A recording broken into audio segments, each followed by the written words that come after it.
بسم اللہ الرحمن الرحیم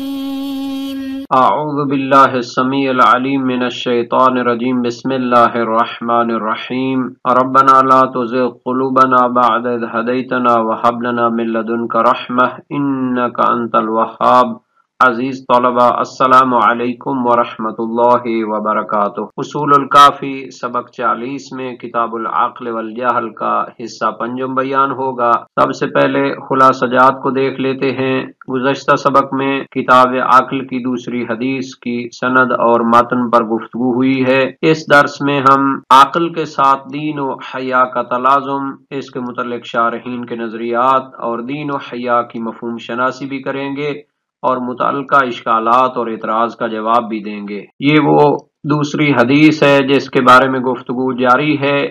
اس میں ہے کہ حضرت جبرائیل حضرت آدم کے پاس آئے اور ان کو 3 چیزوں میں سے ایک کو اختیار کرنے کے بارے میں کہا۔ تو عقل، حیا اور دین ہیں کہ جن میں سے ان کو حضرت آدم نے ایک کو اختیار کرنا تھا، انہوں نے عقل کو اختیار کیا۔ تو حضرت جبرائیل نے حیا اور دین کو کہا کہ آپ واپس پلٹ جاؤ۔ تو انہوں نے کہا کہ ہمیں حکم دیا گیا ہے کہ ہم عقل کے ساتھ رہیں جہاں بھی وہ ہو۔ گویا کہ حضرت جبرائیل کے ساتھ نازل ہونے والی چیزیں جو حضرت آدم کے پاس سب سے پہلے نازل ہوئی ہیں، عقل و خرد ہے، شرم و حیا ہے اور دین ہے۔ یہ وہ چیزیں ہیں جو انسانیت کے ساتھ ساتھ ہیں اور انسانیت کے کمال میں دخیل ہیں۔ سب سے پہلے علامہ خلیل قزوینی کی الشافی سے ان کا بیان دیکھ لیتے ہیں۔ انہوں نے حیا کے بارے میں جو تعریف کی ہے، ہوا ترک القبیح عقلا مخافۃ الذم کالحکم بالظن وکدعوی العلم بسبب المکاشفہ، یعنی انسان حیا داری رکھتا ہے، یعنی کبھی کام کو ترک کرتا ہے کہیں اس کی مذمت نہ ہو جائے، جیسے کہ ظن اور گمان پر حکم کرنے سے بچتا ہے، اور اس کو حیات سے اشتقاق کیا گیا ہے۔ فإنه انکسار یعتری القوة الحیوانیہ فیردها عن افعالها، یعنی کہ یہ ایک انکساری ہوتی ہے جو انسان کی نفسانی خواہشات پر طاری ہوتی ہے اور اسے ان کاموں سے کبھی کاموں سے روکتی ہے۔ دین اور دیانت کا معنی کیا ہے ترک القبیح شرعا مخافۃ العقاب، کہ شرعی طور پر جن چیزوں کو حرام قرار دیا گیا ان کو ترک کرنا کہیں عذاب نہ ہو جائے۔ تو جب حضرت جبرائیل نے دوسری 2 چیزوں کو واپس جانے کا کہا تو انہوں نے کہا انا امرنا، ہمیں حکم دیا گیا ہے، یعنی اللہ تعالیٰ کی طرف سے حکم ہے کہ ہم عقل کے ساتھ رہیں۔ تو اس میں ایک اور تعبیر بھی ہے ھذا وامثالہ من الاستعارۃ التمثیلیہ، کہ حضرت جبرائیل بلند ہو گئے، پرواز کر گئے، تو یہ استعارہ تمثیلی ہوتا ہے جو قرآن و حدیث میں بکثرت پایا جاتا ہے۔ نقول لہ کن فیکون، یا یوم نقول لجہنم حل امتلأت وتقول حل من مزید۔ مرآت العقول میں علامہ مجلسی نے نہایت جامع گفتگو کی ہے، مختصر مگر جامع۔ ایک تو انہوں نے یہ مسئلہ حل فرمایا ہے کہ حضرت آدم چونکہ خلیفہ الہی تھے، نبی تھے، انی جاعل فی الارض کا مصداق تھے، تو حضرت جبرائیل کے ان چیزوں کو لے کر آنے سے پہلے بھی وہ حیا اور عقل اور دینداری سے متصف تھے، تو ان کو یہ جو اختیار دیا گیا ہے یہ منافی نہیں ہے کہ ان کو یہ چیزیں پہلے حاصل نہیں تھے، اور احتمال ہے کہ مزید ان کے لیے ان صفات میں کمالات کی قابلیت موجود ہو تو ان کے لیے یہ چیزیں پیش کی گئی ہیں۔ اور حضرت جبرائیل نے جو حیا اور دین کو کہا کہ اب تم پلٹ جاؤ، تو یہ واضح کرنا تھا کہ یہ عقل سے جدا ہونے والی نہیں ہیں۔ شاید اس کی غرض یہ ہو کہ حضرت آدم علیہ السلام کو متوجہ کرنا ہو کہ عقل کی نعمت جو ہے کتنی عظیم ہے اور اس کا شکر ادا ہونا چاہیے۔ اور حضرت جبرائیل نے ان کو کہا کہ تمہاری مرضی، تم عقل کے ساتھ ہی رہو، تو اس تعبیر میں بھی احتمال ہے کہ یہ استعارہ تمثیلیہ ہو جو تعبیر جناب قزوینی نے بھی پیش کی تھی، یا پھر یہ ہو سکتا ہے کہ یہ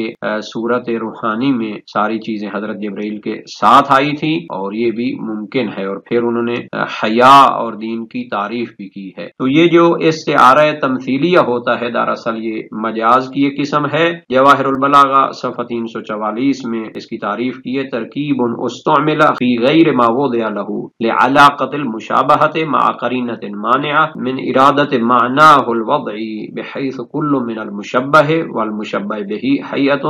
منتزعۃ من متعدد وذلك بأن تشبه احدى صورتين منتزعتين من امرين او امور ثم تدخل المشبہ في الصورة المشبہ بها مبالغۃ تشبیہ ہے، یعنی ایک ترکیب کو معنی مجازی میں استعمال کرتے ہیں اور اس کا علاقہ مشابہت ہوتی ہے، اور ایک ایسا قرینہ بھی ہونا چاہیے جو اس کے معنی وضعی اور حقیقی کو مراد لینے سے معنی ہو، اور یہ متعدد سے ایک حیات منتزعہ ہوتی ہے، مشبہ اور مشبہ بہی ایک حیات ہوتی ہے جو متعدد امور سے منتزع ہوتی ہے۔ اور اس کے لیے ایک مثال بھی دی ہے کہ الصیف ضیعت اللبن، کہ گرمیوں نے دودھ کو خراب کر دیا۔ یہ اس کے لیے ضرب المثل ہوتی ہے کہ جو بندہ ممکنہ زمانے میں ایک چیز کو حاصل نہیں کرتا اور پھر بعد میں جب اس کے لیے مشکل ہوتا ہے، اس کو حاصل کرنا ممکن نہیں ہوتا، اس میں کوشش کرتا رہتا ہے۔ علامہ فیض کاشانی نے الوافی میں صفحہ 81 میں مختصر طور پر اس کے بارے میں بیان دیا ہے کہ غرض اس حدیث کی یہ ہے کہ یہ بیان کرنا ہے کہ عقل کے ساتھ ہی رہیں گے دین اور حیا۔ یہاں تک علامہ ملا صدرہ کی شرح اصول کافی کا تعلق ہے۔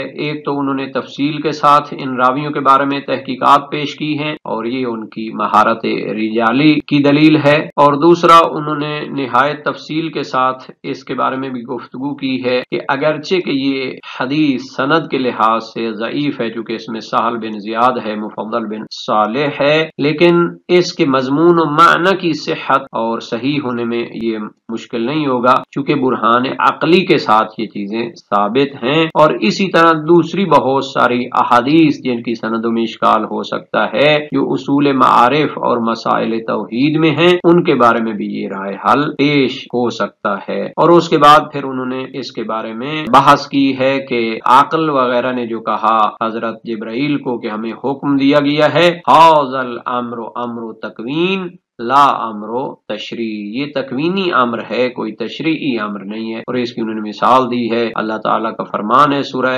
نحل میں اذا اردناہ ان نقول له کن فیکون، یا ایک آیت ہے سورہ بقرہ میں فَكُونُوا قِرَدَةً خَاسِئِينَ۔ نیز علامہ ملا صدرہ نے اپنی شرح اصول کافی میں اس کی وضاحت کی ہے کہ یہ جو دین اور حیا کو حکم تکوینی ہوا ہے اس میں وہ معصیت اور سرکشی نہیں کر سکتے، لیکن اگر کوئی امر بالواسطہ ہو، کوئی امر تشریعی ہو تو اس میں انسان کو اختیار ہوتا ہے کہ وہ اطاعت کرے یا عصیان کرے، پھر بعد میں اس کا حساب کتاب ہوتا ہے۔ اس کے بعد انہوں نے عقل کی تعریف کی ہے، فرمایا انسان کے اندر ایک قوت ہے جس کے ذریعے وہ حقائق کو درک کرتا ہے، اس کو عقل کہتے ہیں۔ ایک قوت ہے جس کے ذریعے ينفعل عما يرد على القلب، کہ وہ منفعل ہوتا ہے جو چیزیں اس کے دل میں آتی ہیں، تو اس کو حیا کہتے ہیں۔ وقوت بها تقتدر على فعل الطاعات وترك المنکرات ويسمى بالدین، اور ایک قوت ہے جس کے ذریعے اطاعات اور نیکیوں کو انجام دینے کی قدرت حاصل ہوتی ہے اور منکرات اور برائیوں کو چھوڑنے کی قدرت حاصل ہوتی ہے، اس کو کہتے ہیں دین۔ اور یہ الفاظ ثلاثہ جس طرح کبھی یہ مبادی یعنی قوت و اخلاق کے لیے استعمال ہوتے ہیں، اسی طرح ان کے آثار اور افعال ناشئہ منہا یعنی جو افعال ان کی وجہ سے انجام دیے جاتے ہیں ان پر بھی اطلاق کیا جاتا ہے۔ اس کے بعد علامہ ملا صدرہ شیرازی نے بعض عرفاء سے بھی حیا کے بارے میں نقل کیا ہے، اور بعض کا نظریہ ہے کہ بندگان خدا جو عمل کرتے ہیں اس کے 4 درجات ہوتے ہیں، خوف و رجا، تعظیم و حیا، اشرفہم منزلۃ من عمل علی الحیا، ان میں سب سے زیادہ عظمت اس کی ہے کہ جو حیا کی بنیاد پہ عمل کیا جائے، چونکہ اس میں ہوتا ہے کہ اللہ تعالیٰ ہمیں ہر حالت میں دیکھ رہا ہے تو انسان اس کی معصیت نہ کرے، اور ان کی ضد بھی ہوتی ہے، اس کے بارے میں بھی انہوں نے بیان فرمایا ہے۔ نیز علامہ ملا صدرہ شیرازی نے اپنی شرح اصول کافی میں فرمایا کہ اس حدیث کے متعلق 3 مطالب بیان ہونا ضروری ہیں۔ ایک یہ ہے کہ یہی کیونکہ انسانی کمالات کے لیے بہت زیادہ خصوصیات ہیں تو ان میں سے 3 پر انحصار کیوں کیا گیا، دوسرا یہ ہے کہ ان میں سے عقل کو اختیار کرنے کی وجہ کیا ہے، اور تیسرا یہ ہے کہ دوسری 2 چیزیں اس کے ساتھ لازم کیوں ہیں۔ تو پہلے سوال کے جواب میں فرماتے ہیں کہ انسان میں 2 قوتیں ہیں، فعلی اور انفعالی۔ پہلی جو فعلی قوت ہے جب یہ فضیلت رکھتی ہو تو اس سے اطاعت و عبادات انجام پاتی ہیں اور اس کو دین کہا جاتا ہے۔ دوسرا انفعالی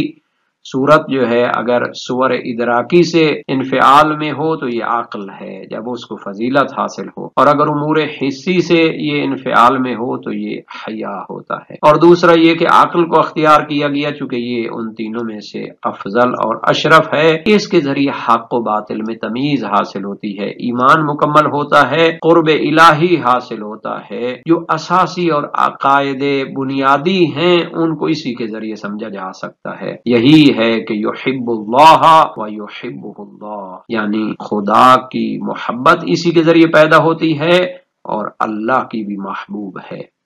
اور تیسرا سوال تھا کہ دوسری دو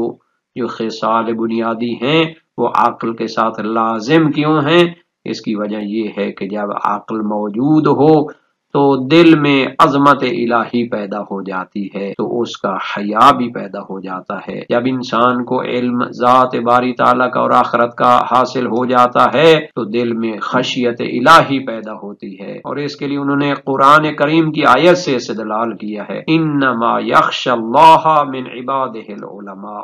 کہ بندگان خدا میں سے علماء اور معرفت رکھنے والے لوگ اس سے خشیت رکھتے ہیں۔ جب خشیت حاصل ہو گئی تو پھر دین مکمل ہو گیا اور عمل کامل ہو جائے گا۔ تقریباً مطالب کی تفصیل تو بیان ہو چکی ہے، تتمہ مطالب کے لیے ہم بعض دوسرے شارحین کا نظریہ بھی بیان کر دیتے ہیں۔ تو جناب ملا صالح مازندرانی نے اپنی شرح اصول کافی میں ایک تو تفصیل کے ساتھ ان راویوں کے بارے میں بیان کیا ہے، انہوں نے بھی اپنی شرح اصول کافی میں ان تین صفات کی تعریفیں بیان کی ہیں اور مختلف علماء کے نظریات کو بھی ذکر کیا ہے، علامہ زمخشری کا نظریہ وہ لے کر آئے ہیں، تو یہ چند فوائد ہیں جو ان کی شرح میں موجود ہیں۔ نیز انہوں نے اپنی شرح میں اس نقطے کو بھی بیان کیا ہے کہ جب حضرت آدم نے عقل کو اختیار کیا تو اس کے کیا اسباب ہو سکتے ہیں۔ ظاہر ہے ان کے پاس اللہ تعالیٰ نے بہت زیادہ کمالات دیے ہوئے تھے، تو اس سے مراد عقل کامل ہے جو انبیاء اور اوصیاء کو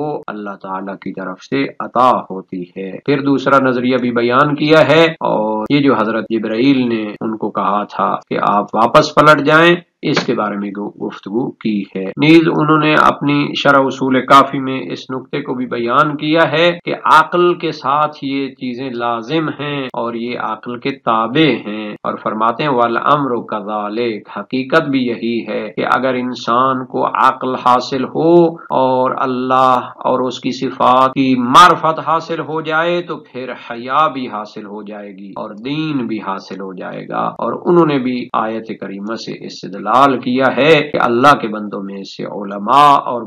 معرفت لوگ اس کی خشیت رکھتے ہیں، مزید اس کی تفصیلات بھی یہاں پر موجود ہیں۔ اسی طرح کے مطالب دیگر شارحین اور محققین نے بھی بیان کیے ہیں۔ الذریعہ الی حافظ الشریعہ جناب رفیع الدین محمد جیلانی ہیں، دارالحدیث سے تحقیقی طبع ہے، نہایت ہی ادیب شخصیت تھے، انہوں نے بھی یہ مطالب بیان کیے ہیں۔ مثنوی کے اشعار سے بہت زیادہ استفادہ کرتے ہیں، خود بھی شاعر تھے، بعد والی حدیثوں میں ہم ان کے بعض نمونے پیش کریں گے۔ الکشف الوافی محمد ہادی شیرازی، انہوں نے بھی نہایت علمی مطالب کو بیان کیا ہے۔ ایک اور کتاب جس کا ہم تعارف کرا دیتے ہیں، الدر المنظوم من کلام المعصوم شیخ علی بن محمد بن حسن بن شہید ثانی، شیخ علی بن محمد بن حسن بن شہید ثانی کے پوتے ہیں، اور نہایت علمی اشکالات اور ان کے جوابات انہوں نے اس باس میں اٹھائے ہیں، اور دارالحدیث سے تحقیقی طبع اس کی ہو چکی ہے، ہم اس کے تعارف پر اکتفا کر رہے ہیں۔ آج کے